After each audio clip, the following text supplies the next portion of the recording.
Olá, sejam todos muito bem-vindos. Eu me chamo Délcio Barbosa, eu falo aqui da cidade de Porto Alegre. Bom, hoje, mais uma vez, pela graça de Deus, eu quero compartilhar o Evangelho. Eu quero compartilhar com vocês o livro de Salmos, no capítulo 23. Salmos 23, um salmo bem conhecido. Então diz assim: O Senhor é meu pastor, nada me faltará. Ele me faz repousar em pastos verdejantes, leva-me para junto das águas de descanso. Refrigera minha alma, guia-me pelas veredas da justiça, por amor do seu nome. Ainda que eu ande pelo vale da sombra da morte, não temerei mal nenhum, porque tu estás comigo. O teu bordão e o teu cajado me consolam. Prepara-me uma mesa na presença de meus adversários. Unge minha cabeça com óleo. Meu cálice transborda. Bondade e misericórdia certamente me seguirão todos os dias da minha vida, e habitarei na casa do Senhor para todo o sempre. Bom, no último vídeo eu falei sobre Gênesis, capítulo 1. A terra ela estava vazia e sem forma, e quando Deus disse haja luz, houve luz. A terra não rejeitou a palavra de Deus. A partir desse momento, Deus ele fez separação entre luz e trevas. Então, dentro do nosso coração, funciona assim, né? Quando a palavra de Deus entra, nós podemos ver com os olhos do coração. Então, nós percebemos, né, o que é o nosso pensamento e o que é a palavra de Deus. Jesus Cristo, ele se encontrando com um enfermo há 38 anos no tanque de Betesda, ele perguntou: queres ser curado? E esse enfermo respondeu: não tenho ninguém que me ponha no tanque. Então, quando ele respondeu, esse era o resultado de toda a vida dele, de tudo que ele acreditou, tudo que ele seguiu, aquele era o resultado. Então, Jesus Cristo disse mais uma vez: levanta-te, toma o teu leito e anda. Então, nesse momento, ele, dentro do coração dele, ele viu, né, o resultado de todo o seu pensamento e aquela palavra de Jesus Cristo, né? Ele viu que no coração de Jesus, realmente, ele já estava curado. Então, ele se viu curado, né? Ele uniu o seu coração com Jesus Cristo. Aquela palavra ali, que entrou no coração dele, ele aceitou e ele acreditou em Deus. Amém? Bom, hoje aqui, vendo o livro de Salmos, no capítulo 23, que fala de Davi, Davi, ele também recebeu a promessa de Deus, né, através de Abraão. Então, ali na genealogia de Jesus, no livro de Mateus, no capítulo 1, vai falando assim: Abraão gerou a Isaac e gerou a Jacó, e assim por diante, até chegarmos ali em Davi. Então, gerou como, né? Gerou pela fé, pela pregação da fé. Então, essa promessa, assim como nós não vimos a Jesus Cristo ele morrer na cruz, também Davi também não viu, certo? Mas ele já sabia que, né, Jesus Cristo ia morrer na cruz, né, pelos pecados. Nós também não vimos, mas também nós acreditamos, né, nessa verdade.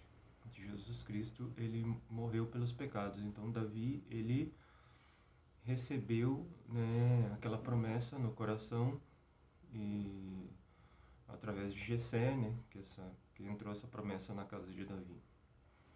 E Davi, sendo um jovem, ele devia ter muitos desejos, mas esse trabalho de pastor de ovelhas não devia ser um trabalho muito fácil.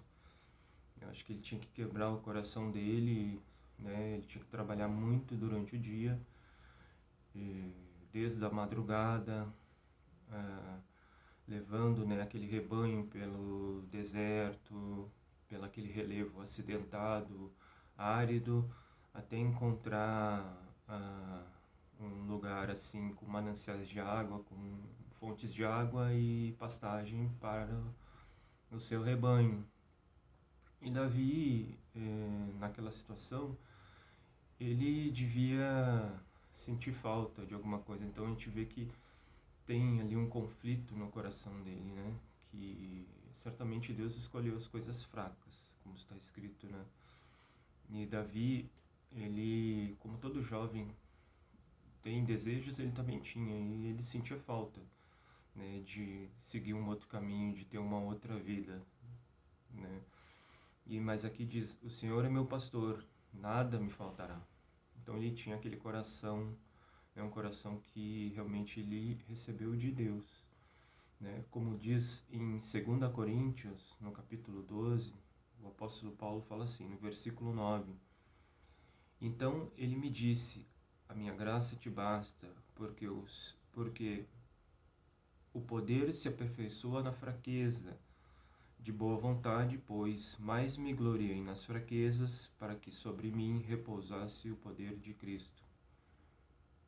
Então, certamente, Davi foi escolhido por Deus porque, não pela sua condição, mas porque ele, né, ele podia receber graça de Deus por causa das suas fraquezas, certo? E também Davi, ele vendo como ele pastoreava as ovelhas, ele sentiu no coração dele que Deus cuidava da vida dele, da vida do justo, da mesma forma, né? Da mesma maneira. Então ele diz assim: leva-me e faz repousar em pastos verdejantes, leva-me junto para as águas de descanso.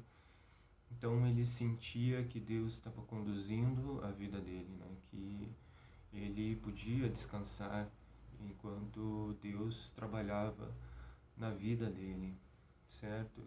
Também ele fala: refrigera minha alma, guia-me pelas veredas da justiça por amor do seu nome. Então Davi, ele foi ali conhecendo o coração de Deus, como ele mesmo escreve no Salmo 103, no versículo 10, diz assim: e não nos trata segundo os nossos pecados, nem nos retribui consoante as nossas iniquidades.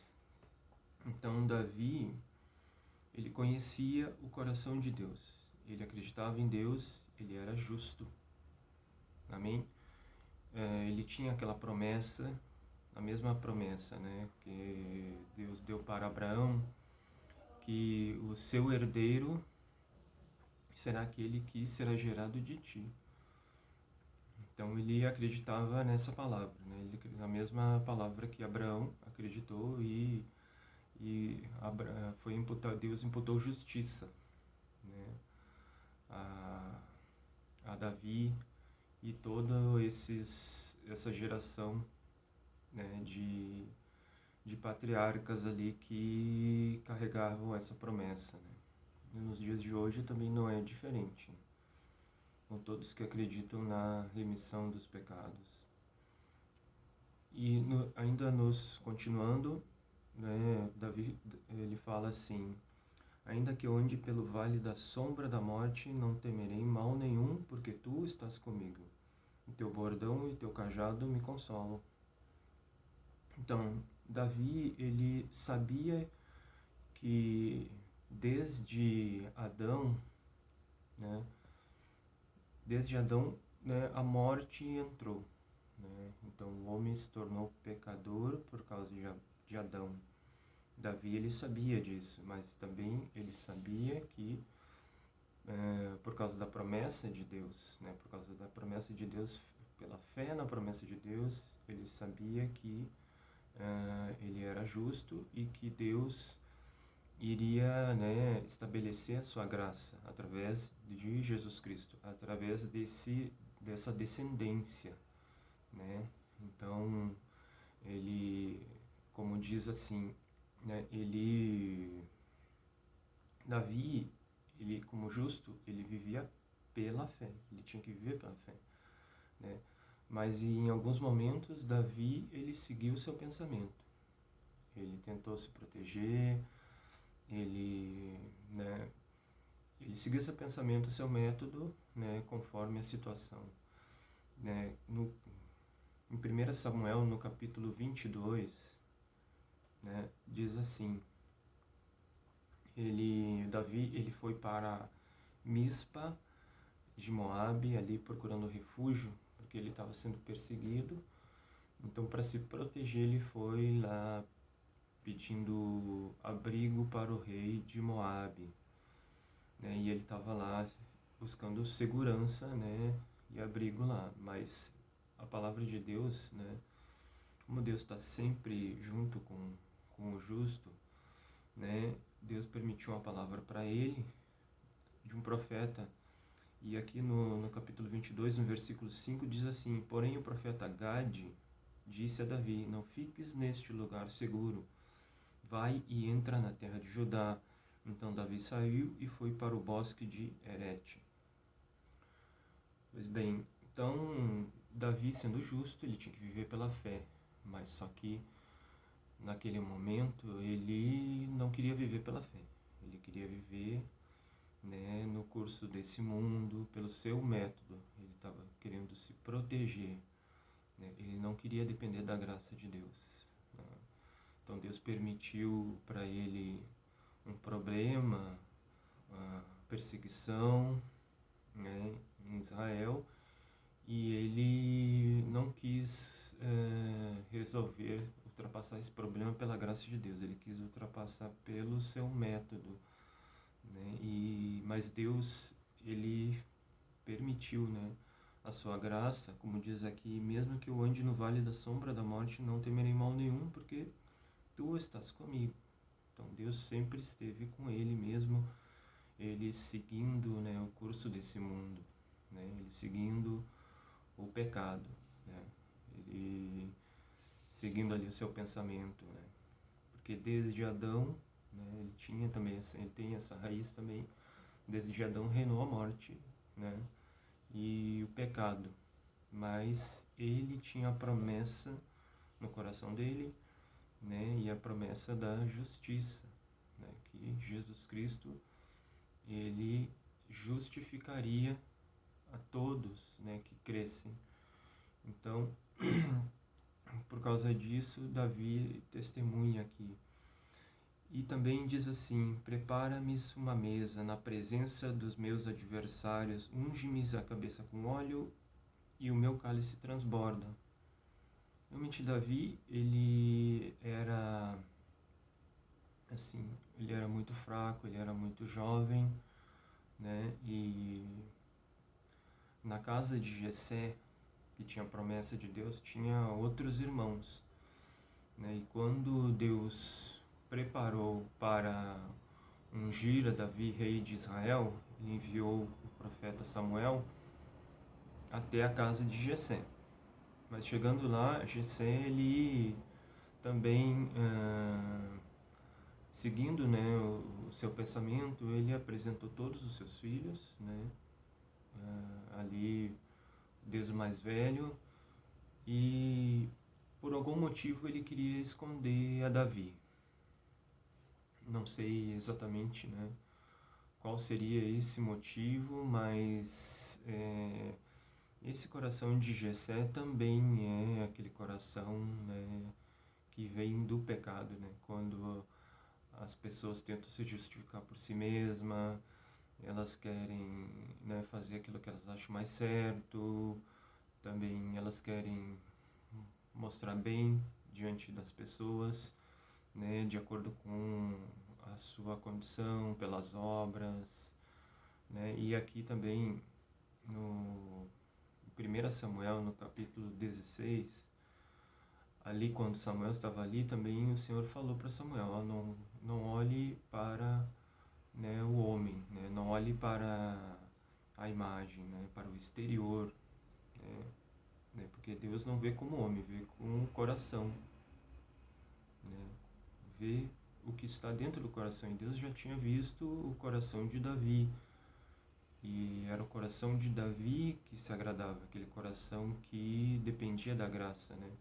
O Senhor é meu pastor, nada me faltará. Então, Davi tinha bem claramente, né, Jesus Cristo no coração, né? E em 1 Samuel 16, no versículo 11, diz assim: Perguntou Samuel a Jessé: Acabaram-se os teus filhos? Ele respondeu: Ainda falta um mais moço, que está apacentando as ovelhas. Disse, pois, Samuel a Jessé: Manda chamá-lo, pois não nos assentaremos à mesa sem que ele venha. Então mandou chamá-lo e fê-lo entrar. Era ele ruivo, de belos olhos e boa aparência. E disse o Senhor: Levanta-te e unge-o, pois este é ele. Então, pessoal, né, Davi, ele foi ungido rei na casa de Jessé, rei de Israel, e de todos os filhos de Jessé, ele realmente era o mais moço, ele era o mais fraco, o que tinha menos condição, né? Segundo o próprio Jessé, que queria escondê-lo, né? Queria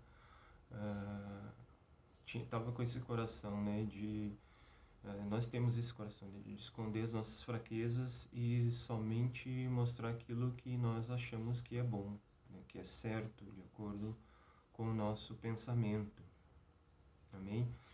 Então, né, quando nós tentamos viver assim diante de Deus, né, certamente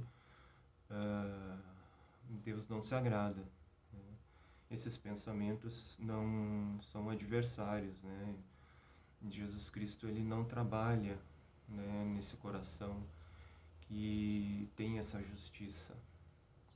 Amém? E no último versículo, versículo 6, ele diz assim: Bondade e misericórdia certamente me seguirão todos os dias da minha vida, e habitarei na casa do Senhor para todo sempre. Então, né, bondade e misericórdia, né? Então, Davi, ele conhecia bem, né, o coração de Deus, ele conhecia o coração do Senhor, né? Porque ele tinha essa promessa, né, de Cristo, né? Ele tinha a promessa do Cristo dentro do coração, que Cristo ia fazer toda a justiça, ia realizar toda a vontade de Deus. E no livro de Gálatas, no capítulo 3, tem a palavra que diz assim no versículo 11: E é evidente que pela lei ninguém será justificado diante dele, porque o justo viverá pela fé. Então Davi, ele tinha essa fé, né? A fé no Cristo, que vinha para fazer toda a justiça. Em Romanos 5 também diz assim, né? A fim de que, como o pecado reinou pela morte, assim também reinasse a graça pela justiça para a vida eterna, mediante Jesus Cristo, nosso Senhor. Então isso estava claramente no coração de Davi, por isso que ele podia falar, né, dessa maneira. Realmente, Davi, ele sabia que ele não era bom, né, que ele era fraco. Davi, ele cometeu muitos pecados também, ele adulterou com Batseba, ele fugiu para Misba, também outras coisas que ele acabou seguindo o seu pensamento, mas sempre ele trocou o seu coração, né? Por isso que ele pode dizer que bondade e misericórdia certamente o seguirão, porque ele tem a promessa de Deus, né? Por isso que ele pode dizer que ele vai habitar a casa do Senhor para sempre, porque não é pela condição dele, mas é pela promessa, né, que diz aqui que a graça pela justiça para a vida eterna mediante Jesus Cristo, nosso Senhor, mediante o Cristo, né, que ele ia habitar na casa do Senhor para sempre. E também em 1 Samuel, no capítulo 22, no versículo 2, tem uma palavra que diz assim: E ajuntaram-se ali todos os homens que se achavam em aperto, e todo o homem endividado, e todos os amargurados de espírito, e ele se fez chefe deles, e eram com ele uns 400 homens. Então, Davi, aqui ele é uma sombra de Jesus Cristo, né? Então, esses homens endividados, amargurados de espírito, representa a nossa pessoa, né? Que não tem esperança nesse mundo, né? Que não pode se justificar, mas apenas por Jesus Cristo pode estar diante de Deus. Amém? Então, para você que chegou até aqui, deixa um like, compartilha com seus amigos, com seus colegas, familiares.